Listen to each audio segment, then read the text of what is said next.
Hoje eu estou bem de frente com uma artista sempre animada, desencanada, liberada, Preta Gil. Ela nasceu no Rio em 1974 com o nome de Preta Maria Gadelha Gil Moreira, filha do compositor Gilberto Gil e de Sandra Gadelha.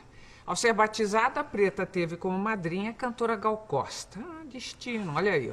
Ela hoje é uma mulher de muitas atividades. Canta, apresenta programas, faz novelas, cinema e mantém o seu nome sempre na mídia.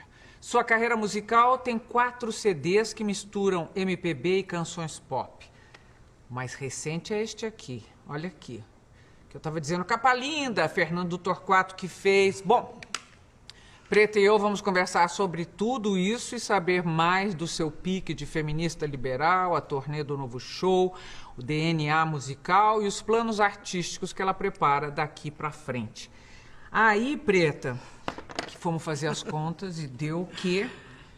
Foi quanto tempo atrás? 10 anos. 10 anos, parece que foi ontem, assustador, Nossa, né? assustador. Inacreditável. Eu achei que eram 8, mas a gente fez as contas 10 Eu achei anos. que eram 6, pobre de mim. Não. Você foi aqui no SBT ainda Foi. e faz 10 anos. Você estava começando a carreira. Muito. Foi meu primeiro CD que eu tinha lançado, Preta Porter. Foi aquele primeiro CD que eu fiz umas fotos seminuas, que o Zarif fez a capa. Era do Zarif? Era. Foi ele que te levou a fazer daquele jeito? Tudo. Eu e ele, né? Os dois loucos e né, com aquela efervescência artística. A gente achou muito... A gente foi fazer as fotos com a Vânia Toledo, que é, enfim, minha querida Nossa, mãe, querida amiga. Amiga. E a Vânia, a gente chegou no estúdio e o Zarif falou, ai, tá muito careta. Tá muito... Ele me chamava de Lerê. Lerê, tá muito careta, você toda arrumadinha. Eu falei, ai, eu também tô achando. Também tava incomodada, não tava achando... Sabe, assim, capa de... Não achei, eu falei, peraí. Aí tirei um sutiã, quando eu vi eu já tava pelada.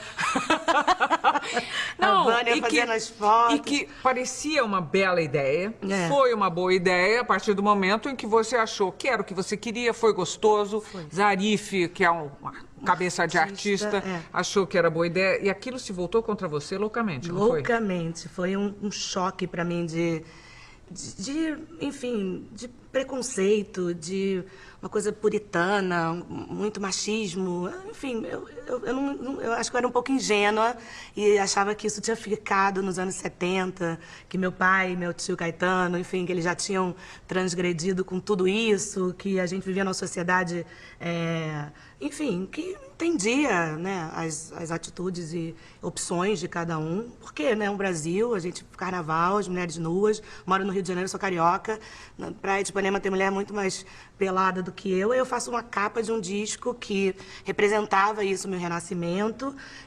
Mas tinha um preconceito também, ali tinha um preconceito contra gordura, não é isso? Total. Que fizeram altas maldades com você na televisão. Eu me lembro disso. Foi. Você chegou a processar alguma? Processei várias. Deu certo? Ganhei todas as minhas causas. O dinheiro é mais difícil de tirar, porque todo mundo alega não ter, enfim, patrimônio, estar em falência. Mas, para mim, moralmente, ter passado por todo esse processo de injúria, enfim, de depreciação mesmo, de quererem me colocar para baixo através do meu corpo. Rejeição. Eles te impuseram um sentido de rejeição que é sempre terrível. A gente lida mal com rejeição. Eu, na época, teve 2 fatores. Um fator que foi muito importante. Quando eu fiz as fotos do disco, meu pai ainda não era ministro da Cultura. E quando eu lancei o disco, ele era recém-ministro. Então, era uma bombinha, eram elementos que juntos formavam... Verdade, explosiva. Era nitroglicerina pura, assim, né? Imagina. Então, era assim, filha do ministro da Cultura, faz fotos nuas. Ninguém me conhecia, né? As pessoas não sabiam quem eu era, né? Eu demorei muito tempo para me assumir como cantora. Então, ficou parecendo realmente, poderia parecer e poderia ser.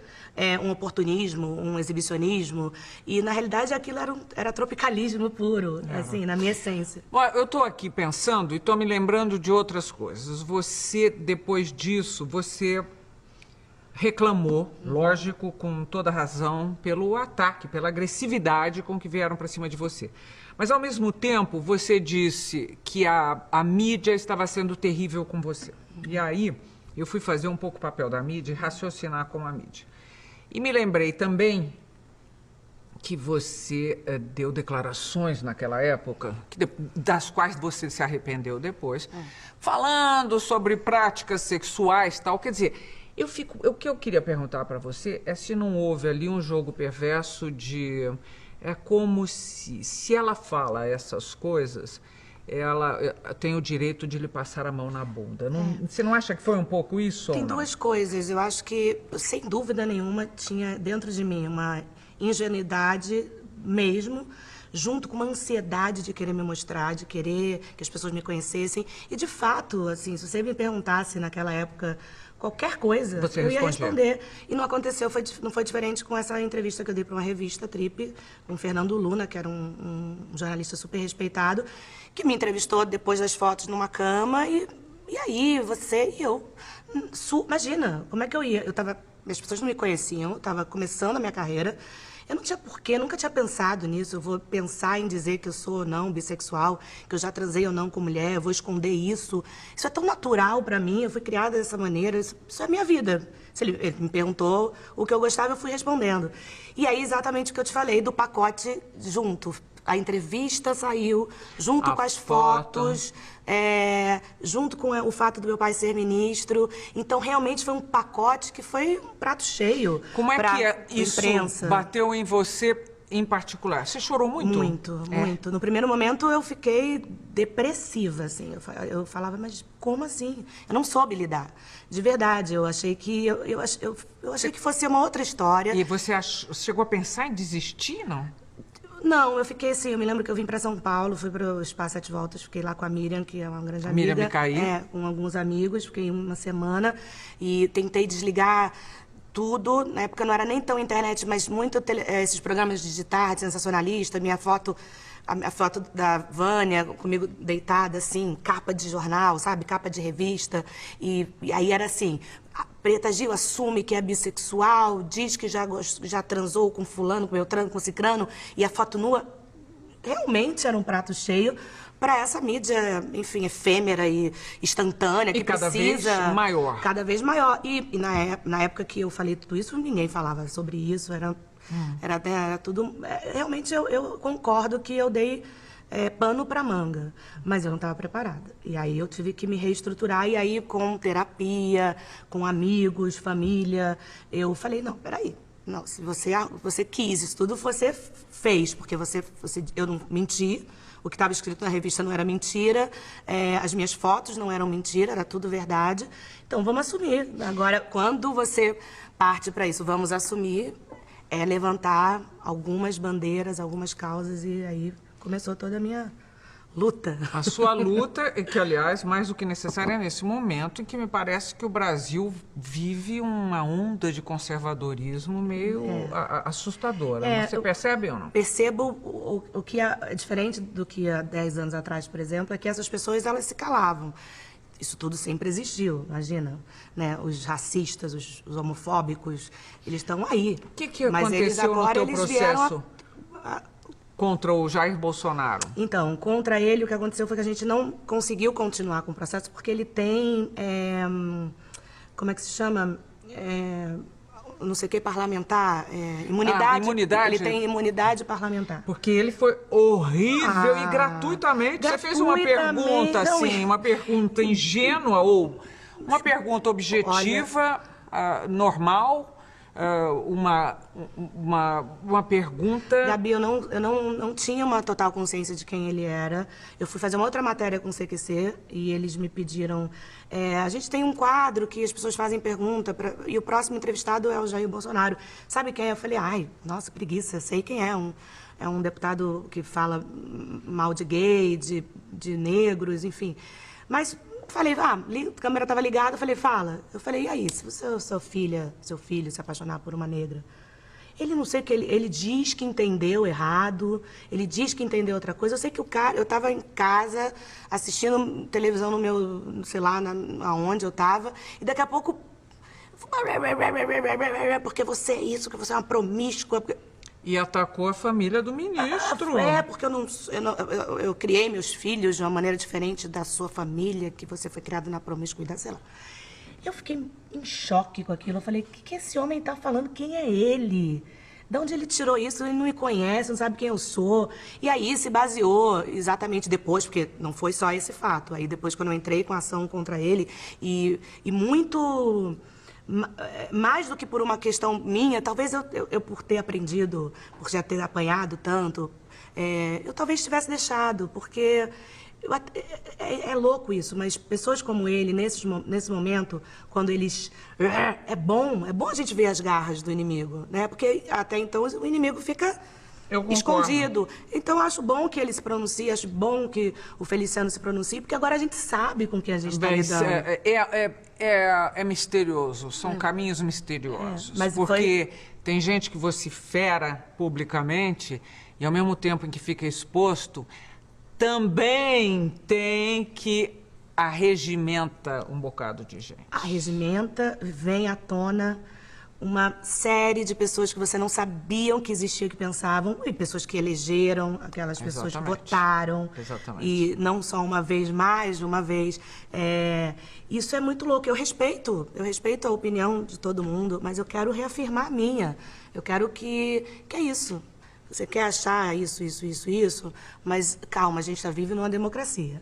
Então não dá para você impor a sua verdade como uma verdade absoluta e subjugar o outro, e querer diminuir o outro, e querer... Seja racista, seja preconceituoso, mas fique aí, me deixe em paz aqui que eu vou ser feliz. Fique longe de mim. Fique longe de mim. Preta, mas em compensação... no caminho oposto, naquela situação, a sua carreira fez assim, né? Graças a Deus. São 10 anos que... Vamos fazer um intervalo e na volta vamos falar sobre essa carreira. Eu estou terminando o primeiro bloco de frente com uma estrela, Preta Gil. Nós voltamos já já. De frente com Gabi. Estamos de volta de frente com Preta Gil. Com esse disco que é também o nome do show, que tem o nome do show, Sou Como Sou. Você está fazendo turnê? Tô. Pelo Brasil todo? Graças a Deus. Bom, eu disse assim, terminando o bloco anterior, que a sua carreira em 10 anos foi um case de sucesso, para falar a linguagem da publicitária que você já foi. A que você atribui isso? O que foi que aconteceu? Porque você, quando veio aqui, foi uma coisa... Estava começando mesmo. E de repente, Preta Gil num show tal, Preta Gil num show tal, Preta Gil... E aquilo foi... A que você atribui o sucesso tão grande e tão rápido? Então, depois de toda essa loucura, eu acho que eu fiquei muito anulada. A minha parte artística mesmo, o meu show, a minha música, ficou muito pequena perto de tudo, né? O nome, Preta Gil, a polêmica, isso, aquilo, bullshit. E aí eu ficava muito angustiada porque eu não fazia show. Eu já estava com 4 anos de carreira e fiz uma novela, apresentei um programa. Tinha essa programa coisa, chamava... Caixa Preta. Caixa Preta na Bandeirantes. Que eu amava. É Band, não é Bandeirantes. Band. Caixa Preta, que era incrível. Mas não fazia show. E aí eu tive que me redescobrir no meio disso tudo. Eu resolvi montar um show chamado Noite Preta, no Rio de Janeiro, num lugar chamado Cinemateca, pequenininho, em Botafogo, cabiam 180 pessoas. É mesmo? E aí eu falei, eu preciso descobrir quem são essas pessoas que nesses 4 anos compraram o Preta por Ter, meu primeiro disco. O Preta, eu já tinha feito um segundo disco. Eu não tinha acesso ao meu público. Eu fiquei isolada mesmo. Eu caí nessa armadilha de ser celebridade, sei lá, não sei o que é, mas enfim. Eu sei que eu não fazia show. Sabe essa coisa de... É isso que você falou, se fala muito dela, ela tá na mídia, mas e daí? O que me faz feliz é fazer show. O meu programa sempre me fez feliz. Eu adorei fazer a novela quando eu fiz a minha primeira novela. Mas o teu negócio é música. Mas o meu negócio é música, então eu queria viver de música. Então, quando eu montei esse primeiro show, na primeira semana veio, sei lá, 70 pessoas. Aquele lugar assim meio vazio. Na segunda semana já vieram 100. Na terceira, eu sei que eu fiquei 2 anos ali naquele lugar. Era um show semanal? Era um show toda semana, toda quinta-feira. E você trouxe seu público mesmo? Sim, isso eu fui conquistando ali, no laço, sabe? A gente terminou a temporada, a gente teve que sair para um lugar maior, porque imagina, 300 pessoas dentro, 500 fora, a gente ficou mais 2 anos, foram 5 anos de temporada fixa no Rio de Janeiro. Nesse mesmo lugar? Não, 2 anos nesse lugar, 2 anos num outro lugar maiorzinho. De depois, quantos lugares? De 500 lugares. E depois? A gente foi pra The Week. Eu me lembro. Me lembro quando você... Que ano era isso? 2009. Que eu me lembro que foi vai ser na The Week agora. E você lotou aqui. Porque a The Week era uma boate até então. Eu queria um lugar, um espaço que eu pudesse montar um show. E o Almada, que é meu super amigo, eu falei, ó, eu acho que ali dá pra gente montar um palquinho. Eu faço uma estrutura, chamo meus fãs. A gente já tinha um público de mais ou menos 800 pessoas por noite. 800 pessoas aqui, acho que vai ficar digno e vai ficar mais espaçoso. E a gente ficou lá 2 anos, sei lá, botando 5 mil. 5 mil pessoas. Eu vou andar aí, de cabeça relaxada, e sem deixar cair, eu vou seguindo na levada. Segurou, segurou. Eu vou andar aí, de cabeça relaxada, e sem deixar cair, eu vou seguindo na levada. Mas eu imagino que para alguém querer alçar voos sozinho, partindo de uma família como a que você teve e dos tios, né? Quem são os tios? Meu tio Caetano, Betânia, tia Betânia, minha madrinha Gal. papai Gil. O Gil provavelmente nunca te incentivou muito a ser quem você é hoje. Não. Artisticamente, não. Quando era criança, era aquela coisa de criança. Né? Ai, que bonitinha, filha.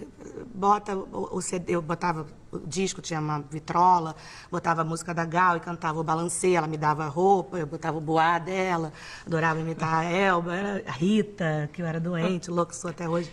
Enfim, mas era aquela coisa de criancinha. Quando depois, eu também com 16 anos, eu já estudava teatro, já queria cantar e não sentia muita... E nós estamos falando já de Rio, ainda Rio ou tem Rio. Bahia aí no meio disso tudo? É tem sempre Bahia, Rio? É sempre Rio. Teve Bahia 1 ano, que meu pai foi ser candidato a prefeito, aí não deu certo. Eu me lembro. Acabou se elegendo vereador. E aí eu repeti de ano, eu tinha 14 anos, e aí minha mãe, como castigo... Ela achou que era um castigo pra mim. Como castigo por eu ter repetido de ano, a 6ª série, 7ª série, eu fui morar em Salvador com meu pai 1 ano. Pra quê? Ela nunca deveria ter feito isso. Porque imagina, meu pai, Flora tinha bebês pequenos, o Ben e a Bela eram bebês. E eu fiquei muito mais livre, muito mais solta do que eu era no Rio. E Salvador ainda é uma cidade ainda mais livre do que o Rio de Janeiro. Nossa, é a terra mais livre do Brasil. Exatamente. É Salvador, não é nem Bahia, é Salvador. Pense, eu com 14 anos, repetente, naquela cidade cheia de amigos, que eu tinha muito amigos. Então era carnaval o ano inteiro, não era só em fevereiro. Mas aí no final desse ano, meu irmão Pedro faleceu, e aí a gente voltou pro Rio. Então eu passei 1 ano, a minha vida... Na verdade, assim, eu nasci no Rio, com 6 meses fui para Salvador, voltei pro Rio com 4 anos de idade. E a minha infância, assim, onde eu aprendi a andar, aprendi a falar... Foi lá? Foi em Salvador. Então, assim, tem muita gente que acha que eu sou baiana, e até em alguns programas de TV me apresentam a baiana. E eu amo. Você não recusa. Não recuso Agora, nunca. Gil aceita você como cantora, respeita você como cantora a partir de quando? De verdade, foi isso. Em 2009, quando ele foi no meu show ali no The Week, que ele viu aquelas pessoas ali enlouquecidas e um espetáculo, uma artista inteira, entregue, com fãs. Ele falou, ufa, rolou. Não era piração dela, não era, enfim, egocentrismo, não era maluquice, era de verdade, era pra ser. Que bom que ele também deixou rolar, né? Porque é muita pressão. Ele sempre teve ali a margem, ele sempre estava ali comigo, do meu lado, dando conselho, mas nunca... Não tinha aquela aceitação, aquela coisa que a gente faz pro pai mesmo, sabe? Aí nesse ano eu chamei ele pra cantar comigo no meu... Aí eu fiz um show no Canecão, aí foi esse show que foi decisivo, aí era pra comemorar os 4 anos do Noite Preta, e a gente fez um show que tinham, sei lá, não sei quantas mil pessoas saindo pra fora do lado, uma loucura. E ele ficou muito emocionado, ficou muito contente. Eu cantei Drão pela primeira vez, uma música que ele fez pra minha mãe. Que eu gravei. Eu gravei e quando eu fazia TV Mulher, no primeiro disco. Nossa. Eu me lembro que Bethânia me falou assim, eu falei, vou gravar Drão. Ela virou e fez assim, nossa, é uma música muito particular, porque era feita pra sua mãe, ela, entendeu? exato. Eu Era gravei uma das músicas que eu acho mais lindas do cancioneiro brasileiro. Drão, os meninos são todos sãos, os pecados são todos meus. Deus sabe a minha confissão, não há o que perdoar, por isso mesmo é que há de haver mais compaixão.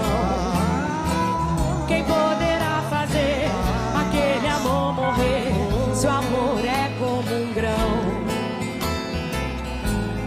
Morre, nasce trigo, vive, morre pão. E eu tinha exatamente isso, eu tinha uma aversão a ela. Porque ele fez essa música quando ele separou da minha mãe. E no momento da música ele fala, os meninos são todos sãos, os pecados são todos seus. Que triste, lindo. É demais, eu não gostava de ouvir. Eu me lembro que meu tio Caetano, ele gravou também. E ele teve um show dele que ele cantou e eu tive um acesso de choro na plateia, saí. Eu tinha horror a Drão. Era uma coisa, a música que eu ouvia na rádio, eu ficava triste. E aí depois ainda juntou com a morte do Pedro. Então fazia um mix de emoções. Foi um momento emotivo mesmo. E nesse show, eu nunca tinha cantado, mas por acaso meu pai e minha mãe estavam na plateia.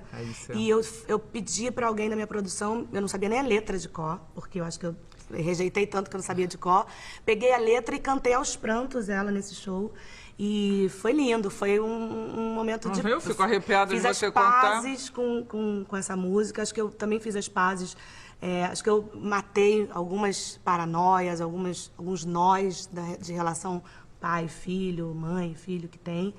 E acho que foi ali, eu realmente acho que foi um momento importante para mim, onde eu me assumi de vez, sabe? Momento de crescimento. De crescimento. Mesmo. Você ganhou uma música do seu pai. Aí, exato. Você tinha ciúme de mim? Tinha, você tinha, claro que eu tinha. Ele fez pra mim essa música que é um deslumbramento e lá na TV Mulher, de uma conversa que eu tive com ele. Ele é um poeta. E ele fez uma música lindíssima pra você. Ele fez Praga, que é exatamente isso. Ela é uma resposta a todos esses senhores retrógrados, caretas e preconceituosos. Agora, de qualquer maneira, eu acho que é preciso muita coragem para superar. Quer dizer, a nossa vida é superar os nossos pais, para a gente ter uma existência própria. No seu caso, acho que havia o agravante do seu pai ser essa imensa figura pública, não é? Tinha. Eu mesma caí nessa armadilha com 17 anos. Eu me lembro... o Ricardo Washington começou a fazer um projeto de uma minissérie que veio ser Sex Appeal na rede da TV Globo. Me chamou para fazer, eu fiz teste, passei, ia fazer, mas eu amarelei geral. E na época eu tinha tido uma experiência com o Nizam aqui em São Paulo, eu tinha feito um trabalho com ele. E aí eu me lembrei que ele tinha me chamado para vir para cá, se você quiser, a agência está à sua disposição, do M9. Ah, então a agência veio depois de uma experiência como atriz? Eu já tinha, eu estudava teatro, estudava canto, e aí eu fui aceita para fazer um trabalho, a gente era uma turminha, né? E aí eu me lembro que a Amora fazia uma novela que ela odiava fazer, e eu não entendia ela odiar. Eu tô rindo, adoro a Amora. Aqui, é uma loucura. Ela é minha irmã, assim, alma gêmea. E aí eu falava, mas como assim você não quer? Eu queria estar fazendo e você não está querendo fazer. Não... Era uma loucura na minha cabeça. E aí eu passei para o teste para fazer uma novela. E eu tive uma reação também muito estranha. Eu fiquei com medo. Eu falei, não vou fazer. E vim me esconder aqui em São Paulo. Fiquei morando aqui durante 3 anos. Vim com o Otávio, meu primeiro marido, que trabalhava... Você estava casado? Você ficou 9 anos casado? 9? Com 3 maridos diferentes. Ah, não foi só com o Otávio em 9 anos? Não, com o Otávio foram 5. Eu tinha 17 quando eu vim morar aqui. Voltei para o Rio com 19, grávida do Francisco, meu único filho. Que hoje já é compositor, depois falamos disso. Exatamente. E aí vim morar, a gente voltou e eu voltei como assistente de produção do Andrucha, do Tony Vanzolini, dos meus amigos que eram conspiradores, né? Da conspiração. E minhas amigas também, Carol, Jabô, Amora, a gente tudo era assim, a gente fazia assistência, comecei a fazer assistência de produção, de figurino, de direção de arte, de tudo que você possa imaginar. E acabei enveredando por esse lado de publicidade, como, né, eu tinha ficado 2 anos na DM9, acabei indo trabalhar com produção, e depois me reencontrei com a Monique Gardenberg, que virou minha sócia durante 7 anos. Em quê? Na Dueto Filmes, uma produtora de publicidade. Eu sei, mas você era sócia dela? Sócia ativa. Ela cuidava da Dueto Produções e eu da Dueto Filmes, junto com Augusto Cazé, que era nosso sócio. E ela dirigia e fez alguns trabalhos. A gente fazia muito videoclipe, ela gostava muito de dirigir videoclipe. Mas a gente foi trazendo outros diretores, a gente virou uma mega produtora. Quando eu vi, eu tinha 80 funcionários, uma filial aqui em São Paulo, e mais uma vez estava eu de volta a São Paulo, já com filho e tudo, pegando ponte aérea de manhã e de noite para poder... Você saiu dessa sociedade completamente? Saí justamente quando eu quis começar a cantar, em 2002. Bom, agora uma pausa aqui. Vocês viram que tem assunto pra diabo. Nós estamos terminando o segundo bloco de frente com Preta Gil, esta mesma do Sou Como Sou. Você se denominou outro dia, você disse que você era uma Beyoncione. Beyoncione, eu amo. Que eu adoro, olha, que é uma gente, mistura de Beyoncé com Beyoncione. É tudo! Adorei. A nossa Beyoncione, daqui a pouco a gente volta. De frente com Gabi.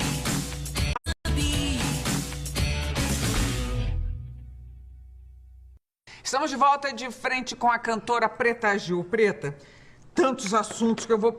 Primeiro, você tocou no assunto do descasamento outro dia. Está passando bem? Vocês tinham um casamento que ajudava a passar bem na separação, vamos dizer, vamos ser honestos. Porque ele é mergulhador. Então ele ficava mergulhando, você viajando, cantando. E aí vocês se encontravam e era a perfeição. Era incrível. Até que um dia essa longura começa a atrapalhar. É isso? Não, o contrário. Aí, até que um belo dia, ele deixou de mergulhar. E começou a ficar mais tempo. A gente começou a ficar... períodos bem maiores, assim, juntos, 3, 4 meses. E aí, recentemente, ele pediu demissão do emprego dele, abriu uma empresa com um sócio, e ele estava 7 meses, e eu fiquei, durante pelo menos 4 anos, com esse hábito, assim, do respirar, sabe? Da individualidade, mesmo estando casada. Que não é pra nada, é pra se esparramar na cama, é pra jantar com uma amiga... É para ver um filme que ele não quer, mas que eu quero. É espaço. Espaço. E eu acho que aí eu fui ficando um pouco sufocada, eu acho que eu fui ficando um pouco angustiada e descontando nele coisas que ele não merecia, porque ele é um homem incrível, foi um marido maravilhoso, um homem que eu amei loucamente, mas eu comecei a sentir uma necessidade de... Eu tô passando por uma fase dessas que a gente tem, acho que está chegando aos 40 anos, então eu tô num momento de me redescobrir, de resgatar certos valores que eu acho que exatamente esses 5 anos que a gente ficou junto, que foram esses 5 anos que eu mais trabalhei na minha vida, 210 shows por ano, é uma loucura. Agora você continua fazendo? A gente tenta agora diminuir e fazer 16 shows por mês, que é um número que para mim é saudável. A gente estava fazendo 24... Teve mês que eu fazia, enfim, todo dia show. E ficou muito desgastante. Eu cheguei a ter até uma estafa, um estresse. Porque é complicado. Mas aí acho que aí eu tô no momento de precisar de espaço, de me redescobrir. E aí... Se redescobrir em que sentido? Eu acho que isso tudo que a gente falou não é pouca coisa para uma mulher. Viver tudo isso. A gente está falando aqui de romper com preconceito, de lidar com moralismo, de lidar com racismo, de lidar com a opinião pública de uma maneira muito cruel. E eu acho que eu fui lidando bem, fui lidando mal, fui me lidando bem, fui reagindo a isso tudo de uma maneira positiva, proativa, para o meu crescimento como mulher. Mas acho que agora, nesse momento, eu estou precisando reanalisar tudo isso que aconteceu. Estou num momento meu mesmo de querer entender o que tudo isso causou em mim. E o casamento, eu não quis que o casamento entrasse no meio dessa discussão. Eu quero estar só. Eu quero estar no meio dessa polêmica comigo mesmo, sozinha, com o meu trabalho, com... Ele, inclusive, está comigo, porque ele é um amigo, uma pessoa que, imagina, ficou 5 anos comigo, a gente tem uma relação. Mas eu nem te digo que eu me sinto solteira, nem é essa coisa da solteirice. É uma coisa bem mais profunda, só minha terapeuta. Não, tá isso se entendendo no chama... momento. Eu estou egoísta no momento e é no melhor sentido. Eu acho mesmo. Precisando. Há coisas que você... Porque tudo isso, quer dizer, você foi resolvendo, fazendo, batendo de frente, e isso tudo foi lá ficando. Agora você tem E aí eu resolvi realmente, assim, cuidar de mim, tô num intensivo maior com o Francisco, que está num momento muito importante, 18 anos, é uma fase... Ele está com 18 anos. E ele fez a música Mulher Carioca. Sábado à noite ela vai pro bar, ela vai beber, ela vai dançar, vai requebrar, vai se jogar,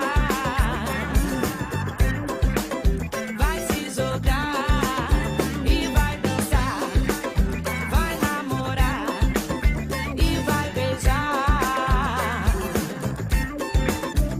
Mulher carioca da pele morena, swing na veia. O que foi pro ar? Ela fez parte da trilha sonora de uma novela, de Avenida Brasil, que foi uma música que a Amora, inclusive, encomendou pra ele. Ela foi assim que nasceu essa música? Ela falou, A Amora é Francisco, danada, ela sabe onde ir. tem um núcleo da novela, que é um baile charme, a gente precisa de uma música, sim, que sua mãe cante, mas que seja bem carioca, não sei o que. Ele falou, que seja a cara dela, porque ela é carioca, então tá. E aí ele fez Mulher Carioca e que fala, sábado à noite ela vai pro bar, ela vai beber, Mas ela vai ele dançar. sempre teve essa facilidade? Sempre, desde muito pequeno, assim, ele ganhou um violão do avô e com 5 anos ele já tocava sozinho, com 6 anos ele já tocava bateria, violão, e aí, né, assim, há uns 3 anos ele começou a compor e me mostrar composições. Ele vive com você ou com o Otávio? Comigo. Tá com você? É. Houve uma época que ele vivia com o Otávio. Foi quando eu comecei a carreira, que aí foi quando eu pedia para sair da Dueto, vendia minha parte na sociedade, vendi meu apartamento, refiz a minha vida toda, fui morar com a minha mãe de novo, com 28 anos, já tinha 10 anos depois, eu voltei a morar com ela. E aí eu pedi pro Otávio, eu falei, dá um help aí, eu acho que pai e mãe é pra isso, né? E o Otávio é muito legal. Ai, ele é um pai exemplar. Olha, o teu filho só pode ter resultado legal. E ele, então, vai ser músico. Mas aí Ou vai ser ator. Ou vai ser as duas coisas juntas, como você, não é isso? Como eu mesmo, porque ele agora, inesperadamente, recebeu um convite para ser assistente de direção do Zé Eduardo Belmonte, que é um diretor de cinema, que eu fiz um filme com ele ano passado, Billy Pig. E o Zé está fazendo um filme novo com o Otávio. E o Francisco, naquela fase, assim, vagabunda, sabe assim? Tipo, terminando a escola, vai entrar na faculdade. Mas aí eu falei, vem cá, dá um respiro pra você, não entra logo na faculdade, não.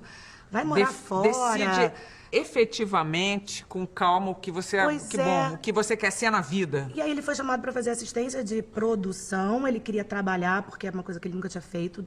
E ele me vê trabalhando e vê o pai trabalhando, isso dava uma agonia nele, porque acho que ele não precisava trabalhar, então ele estudou até onde tinha que estudar, e aí de uma hora ele deu uma vontade nele de trabalhar, ele já pegou logo uma pedreira, porque você ser assistente de produção num filme é uma loucura, é escravidão, e ele, 3 dias de trabalho, o Zé olhou pra ele e falou, vem, Francisco, vem. Ele foi ser terceiro assistente do Zé, e aí um dia chegou em casa, eu cheguei em casa do trabalho, ele tava com o cabelo cortado, eu falei, você cortou o cabelo? Ele disse, eu não acredito o que aconteceu. O Zé me chamou pra fazer uma cena com meu pai no filme, aí a gente fez uma cena e aí ele fez a cena na hora. Mas que pai? Com o Otávio. O Otávio é ator do filme. Do filme. E aí tem o Caio Blatt, que é meu ex-marido, que faz o filme também, e aí só chora e manda recado pra mim, eu não tô acreditando, eu tô trabalhando no Francisco. Era uma criança, virou um adulto no set, comandando ação, silêncio. Você se apaixonou por cinema depois do Billy Pig, que eu li, que você também faria um filme até o final do ano. Você vai fazer? A gente tem vontade. A Vânia Catani, que é a produtora do Billy Pig, ficou muito impressionada com o retorno que... O meu personagem é um personagem super pequeno no filme, acabou ficando um pouquinho maior depois, na edição. Tá difícil. Eu não vou mentir, tá difícil assim. Tá morrendo mais ninguém nessa cidade, gente. Que é isso? Todo mundo preocupado agora com a tal de qualidade de vida? É um saco isso, gente. Não morre mais ninguém. Morrer morre, né, dona Generosa? Tá lá no jornal, tem um monte de gente morta lá. Eu tô falando de gente rica, entendeu? Traficante, bicheiro, esse povo que tem bufunfa pra pagar um funeral caro, gastar dinheiro aqui na funerária, entendeu? Ai, tizão, meu nego, meu amor. Por que você fez isso comigo? Podia ter deixado outro tipo de estabelecimento comercial pra mim? Você não acha, Ocílio? Um cabeleireiro, alguma coisa assim que combinasse mais comigo? Na hora de divulgar o filme, ela ficou muito impressionada com o carisma, com a empatia que as pessoas tiveram comigo e me chamou. Ela e a Imagem Filmes, que é que distribui, a distribuidora do filme, me chamaram para vamos fazer um projeto seu, um filme seu, protagonizado por você, porque ela viu o potencial popular de público, de ser querida, eu sou uma cantora popular, que lida com grande massa. Super. Então acho que, e eu já, imagina, sempre amei cinema, trabalho com cinema desde garota, e já tinha feito algumas pontas em filmes de amigos, e o Billy Pig foi o primeiro longa, assim, oficial, e eu amei fazer. Foi muito divertido. Então, pode ser que saia esse filme novo até o final do ano. Tá difícil de ser esse ano, porque eu agora tô me colocando na minha cabeça, a gente vai fazer o DVD do meu bloco, que é uma outra história, que é o meu bloco de carnaval, o Bloco da Preta, que é... Ah, eu vi na mídia, né? Porque já não encaro um carnaval... Faz um tempo, mas vi na mídia que... Quantos anos? É o segundo ano? É o quinto ano. Quinto ano que você sai? Quinto ano, e a gente é o terceiro maior bloco de rua do Carnaval do Rio. É mais de 1 milhão de pessoas na rua, é uma loucura. Boa tarde, meu Rio de Janeiro! Vocês estão felizes? Eu tô muito feliz, obrigada, meu Deus! Vamos sair do chão! 1, 2, 3, vai! Tudo me interessa, tudo tem mistério. Super foda da paixão. Menina e menino, pego em estéreo, mas não tenha dúvida, não. Mas e aí você vai fazer um DVD de que maneira? Vou fazer um DVD... Você vai sair fora do carnaval? O Bloco da Preta acabou virando um espetáculo. Depois que a Noite Preta bombou e eu viajei o Brasil inteiro, e você me perguntou qual foi a fórmula do sucesso, acho que foi essa fórmula do tete-a-tete, do me redescobrir, de ganhar meu público ali, e das pessoas se divertirem no show, de não cantar, não tenho essa noia de mas você vai no show da Preta e ela canta só 5 músicas dela. Não vou falar palavrão aqui porque eu sou fina. Mas, tipo, e daí? Eu canto música de milhares de outros compositores, de músicas famosas que eu amo cantar e adoro cantar. O Bloco da Preta é uma versão carnavalesca do Noite Preta. É um repertório parecido, mas com a bateria de escola de samba.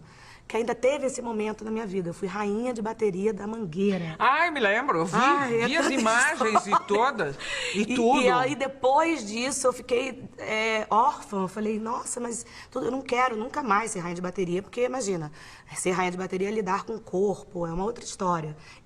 No meu reinado, eu acabei revertendo isso para outras coisas, porque corpo, de fato, não era o que eu tinha. Outro tipo. Era outro tipo de rainha, tinha outro tipo de... Falar nisso, você andou fazendo roupas com a C&A? Eu tenho uma coleção. Tem lá a coleção? Tem, uma coleção. Porque você falava mal de plus size. A gente pode falar tranquilamente sobre isso. Eu tenho um problema que eu falo isso, faço palestra na C&A e a gente conversa sobre isso porque é uma loucura, né? Eu dou esse tipo de declaração e tenho hoje uma coleção, uma linha minha exclusiva, Special for You, plus size. O que eu achava ruim foi justamente por isso que eles me chamaram. A mulher ter que entrar numa loja especializada em roupa plus size. Eu entendi depois. Quer dizer, aí procurar tem um endereço, é uma casa. Exatamente. É isso, é o gueto, é mais uma vez marginalizar, é mais uma vez você diminuir. Então, assim, você é gordinha, então roupa pra você é ali. Aqui não tem pra você. E eu falei, eu queria entrar numa loja, eu tenho minha irmã que usa 36, e eu queria entrar numa loja junto com ela, eu que visto 40 46, poder usar a mesma roupa que ela, que você, que qualquer um. E isso não existia, não existe no Brasil. Tá começando agora a melhorar, mas ainda é uma luta. Comprava a maioria das minhas roupas fora. A minha sorte, que eu sou artista, tenho muitos amigos estilistas que faziam acabam roupa pra fazendo, você. muitos faziam, roupa pra você. muitos faziam roupa sob medida, mas e a frustração de passear num shopping, entrar numa loja e já de cara a vendedora já fazia assim, tipo, aqui pra você não tem. É um preconceito muito grande e acho que a C&A entendeu isso, mesmo eu falando que eu era contra a moda plus size, eles entenderam o que eu era contra. Entendi. Que não é o rótulo. A atriz, além do filme, você, a apresentadora, você apresentou um programa no GNT, 2 temporadas, foi isso? Foi. Você parou. Eu acho que tem uma hora que você tem que resolver em que se focar, não é isso? Não é nem isso, é o tempo. O maior problema para mim foi tempo. O vai e vem. Era um programa assim, no auge da minha carreira, eu com 20 e tantos shows por mês. Eu voltava domingo de um show, ia pro estúdio, ficava segunda e terça no estúdio, acabada e gravando, mas exausta. E aí eu fui ficando doente, eu fui ficando com imunidade baixa, e aí foram vindo gripes sucessivas. Acabei num hospital com uma ites, todas, e a gente achou melhor priorizar realmente a música. E num outro momento eu faço TV de E novo. você sai à noite? Não. Ah, bom! Porque essa mulher, este azougue à minha frente aqui, não gosta da noite, não gosta de balada, não bebe, e não gosta de droga, não gosta de nada disso. Então, você dorme cedo? Não, eu tenho insônias absurdas. Eu durmo normalmente 6, 7 da manhã. Fico com meus fãs no chat que eu criei dentro do meu site, ficava com meu marido. Agora eu tô tendo que redescobrir muitas coisas, o que fazer na madrugada. Até agora eu tô me permitindo um pouco, mas não dá pra sair, não dá. Balada não combina com a minha vida, com a minha carreira. Eu não tô dizendo que eu fui a maior baladeira do planeta. Eu já fui, mas era outra fase, outro tempo, outro joelho, outra coluna, era tudo outro. Olha, só para terminar mesmo, você vai então gravar o seu vídeo com o seu público, que vai ser devidamente...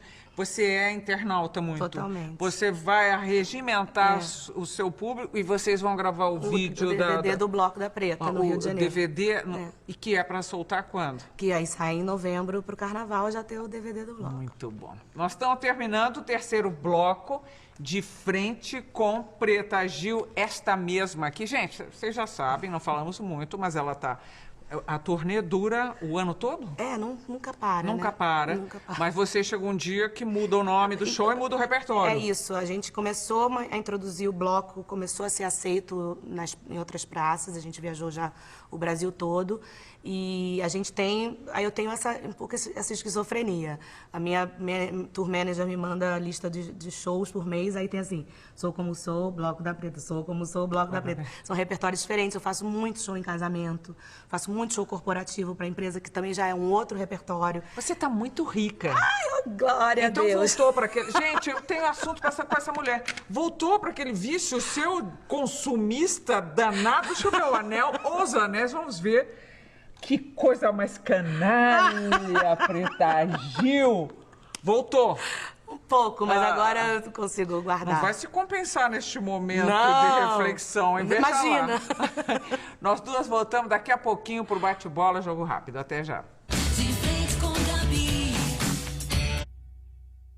De volta, de frente com a cantora Preta Gil, bate-bola, jogo rapidíssimo, porque falamos demais antes. Um sonho? Ai, ter mais filhos. Vai mesmo? Vou. Quando? Não sei. Um medo? Da morte. Amor? Francisco. Corpo? É o que tem pra hoje. Música? Minha vida. Prazer? Comer. E comprar, não seja canalha. Amizade? Tudo na vida. Ser mulher?